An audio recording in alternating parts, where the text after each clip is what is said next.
That's an outgrowth of the investigation now. Now, the commissioner's office is saying there's not enough credible evidence to investigate those other teams that were named. But if that does pop up, and I wouldn't be shocked if something else comes up from 2017. All it takes is one player. Yeah. There was one player here that did, or three. You had several sources, but one player was on the record. It was that easy. To get back what Ken was saying, once, and it's actually 6 years ago this week, that Major League Baseball went to a replay-based challenge system.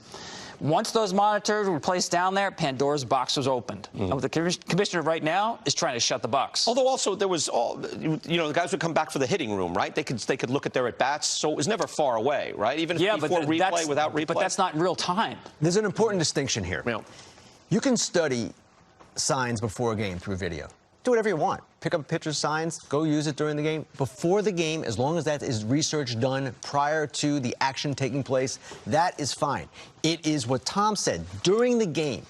You cannot decode signs during a game, then communicate them to players and have that be prohibited. I mean, have that be permitted. It is prohibited. So that is where the distinction lies. Fans will say, well, hey, sign stealing's always been there. Yes, it's always been there, but through players' own wits. Correct. That is what is allowed.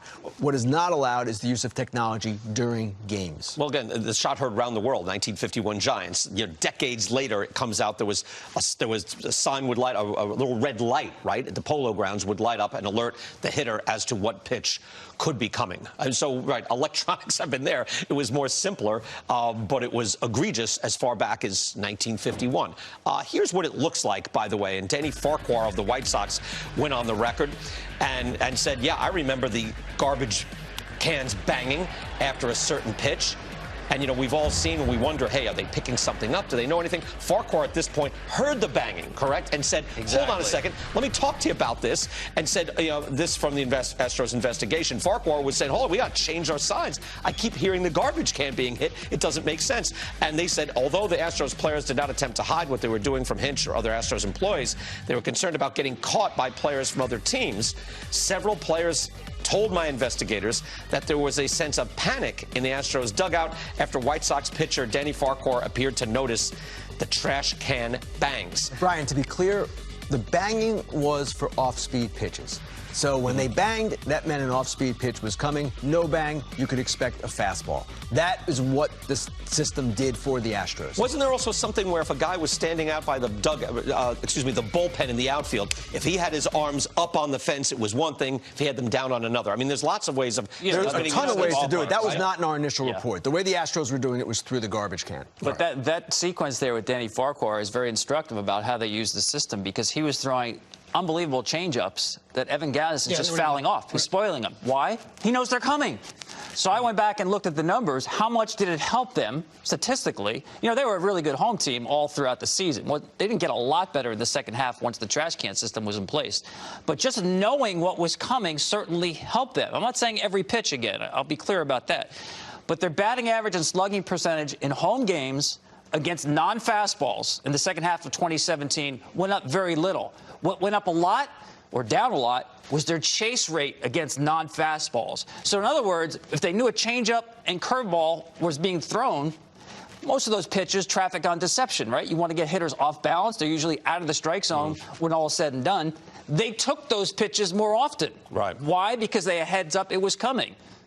So there's definitely, people do it because there's an advantage to it. Right. Now, they say at 18 they stopped doing it because they weren't gaining an advantage. By 18, teams were wise. It was panic all over baseball about sign stealing, and people went to a more sophisticated set of signs to combat all the stealing that was going on. All right, we're continuing coverage here on MLB Network. Once again, a clear signal from Major League Baseball and Commissioner Rob Manfred about the intolerance of these sign stealing methods, which violated Major League Baseball rules. GM Jeff Luhnow suspended for the season. Manager A.J. Hinch suspended for the season, both without pay. $5 million fine. Loss of draft picks as well. And again, former Astros assistant Brandon Taubman suspended for the season for his inappropriate conduct that in the playoffs after an Astros win, inappropriate comments to 3 female reporters. A lot to digest here. To help us do a little bit more of that, Robert Flores joins us now with Mark Feinsand and Jason Stark. Robert? All right, BK, thanks. Jason, we've got multiple suspensions here. Kind of put it in some historical perspective. Give us some context on what you've learned today.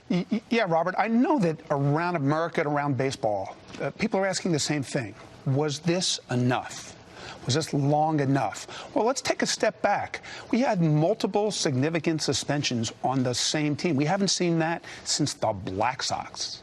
We have A.J. Hinch suspended for a year. The last 100 years, the only manager suspended.